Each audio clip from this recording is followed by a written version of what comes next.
My name is Robert Abasi Stone, and you're tuned into another lecture from the hood. This lecture is about if I was president.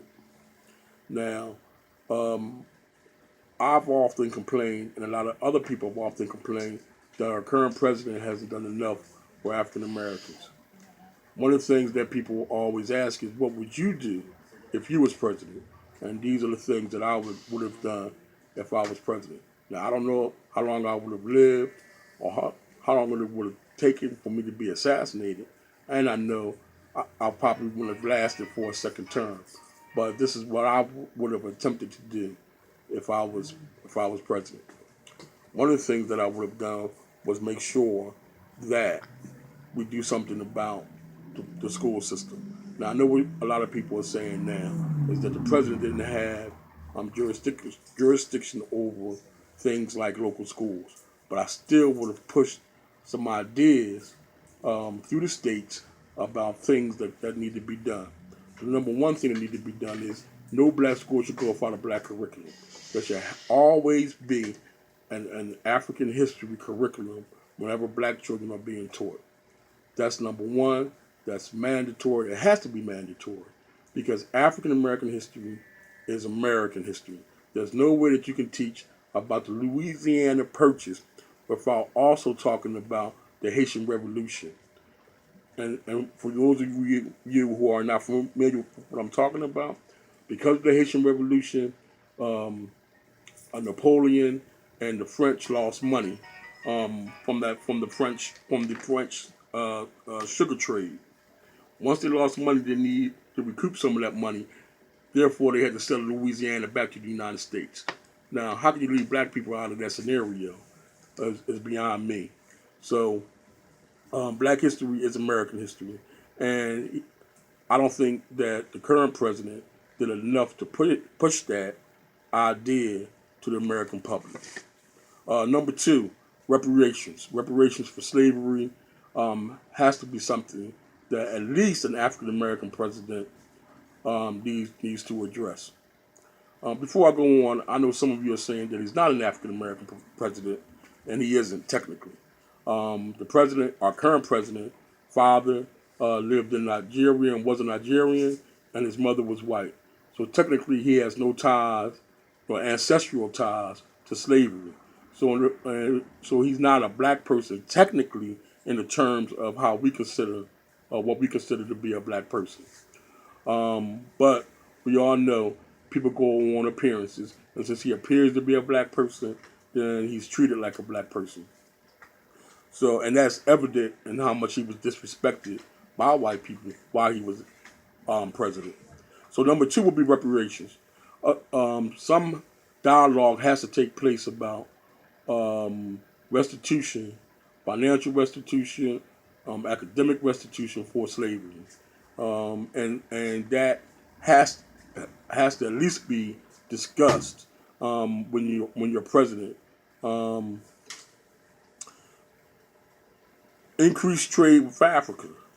There's so many resources in Africa that people can that we could benefit from. African Americans and even other Americans. But my concern is with the African American community because the African American community is neglected. So trade with Africa would have been something that he could have promoted more strongly as well. Now, for all those who are saying that he can't that he can't step aside and just do for one group, remember now he spent a lot of time helping gays and homosexuals, and that's a specific group, and that's the group that he passed a lot of laws for and did a lot of advocacy for. And I'm thinking, or I believe that with my presidency, that I will spend a lot of time advocating for the things that I know African Americans need. I think that a president needs to be creative. One of the things that I would do, I would increase welfare for women and men who get married. If we talk about that marriage is important, then why not reward it? I would increase welfare for parents whose children grades improve. I mean, if we want to head in the direction where families are strong and their children are educated, then why not reward the people for that? So that's one of the things that I will also do for poor people. What about instituting police background checks for white policemen who are connected with the KKK and other white supremacist organizations? A lot of black people are excluded from the by the psychological test that the police give to black people. Why aren't these people ever excluded when given psychological tests, unless that's not something the psychological test is looking for? So new psychological tests that try to pick up on people who are racist, people who would kill innocent people, and a more thorough background check on people who are associated with white supremacy groups. We can't give sensitivity classes to people whose minds are already made up and who are already racist. We have to exclude them from the process before they become officers. One of the things that the president did talk about, I don't know if it's implemented, and I have to do more research to find out where it's at right now, is a free community college for everyone. I know that I don't know the stipulations.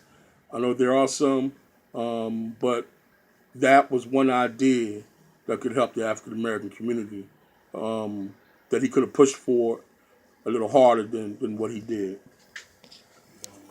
A second part to this video, but for now, I just want to say that these are just some of the things that I would have fought for, even with my life, if I had the chance to be in the position that Mr. Obama was in. But again, if we judge him based on the regular standards of a president, then he was one of the greatest presidents ever. But if we judge him based on what he's done for our people, African Americans, then he was just like everybody else. And he may have done even less. Our problems are even greater in terms of black colleges receiving funding, the mass incarceration of African American men, the mass closing of public schools. These are other issues that I want to address in the next video. Until then, brothers and sisters, don't look at the color. Look at what the program is. If the program is positive for us, then it's good. If the program is negative for us, I don't care what color the person is who's presenting it. So think about these things, and I'll get back with you on part 2 of this video. You know what it is. Peace.